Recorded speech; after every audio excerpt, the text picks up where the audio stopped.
Для таких высокотехнологичных медицинских комплексов татарстанская компания начала выпуск датчиков и плат. Объемы продукции собираются увеличивать. Это поможет решить задачу импортозамещения. До всех этих событий российские производители вычислительной техники занимали всего 10% российского рынка.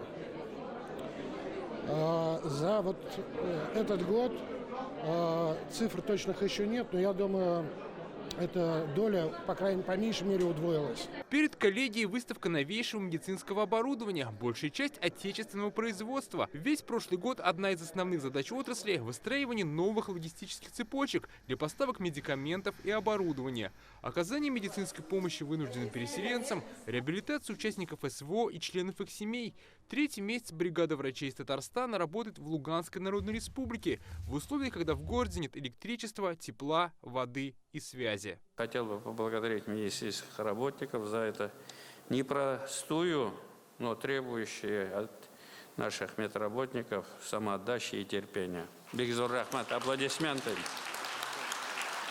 В минувшем году на развитие здравоохранения было выделено более 100 миллиардов рублей. Республика выполнила все показатели национальных проектов здравоохранения и демография. В Приволжском федеральном округе Татарстан – регион с самыми низкими показателями смертности и убыли населения. В Республике Татарстан удалось снизить смертность населения от всех основных причин. COVID-19 в структуре причин смертности переместился со 2-го места на 6-е. Анализируя структуру смертности по полу и возрасту, должен отметить, что мужчины больше умирают именно в трудоспособном возрасте от 30 до 40 лет.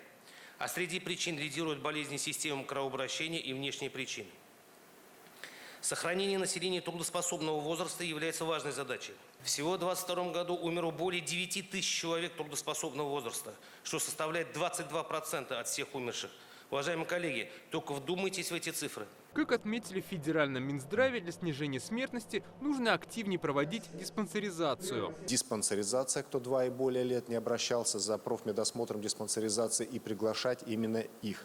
То есть то, о чем мы призываем вас усиленно делать в 2022 году. Эта тема должна стать одной из номер 1. В этом основной резерв снижения смертности пациентов. При этом в Татарстане сохраняется тенденция снижения рождаемости. В прошлом году родилось на 4000 детей меньше, чем в 2021. В здравоохранении остается ряд наболевших проблем, решение которых переносится из года в год. На это обратил внимание Рустам Миниханов. В целом по республике сохраняют системные проблемы. О них я не могу не сказать. Счастье доступности записи к врачу в электронном формате.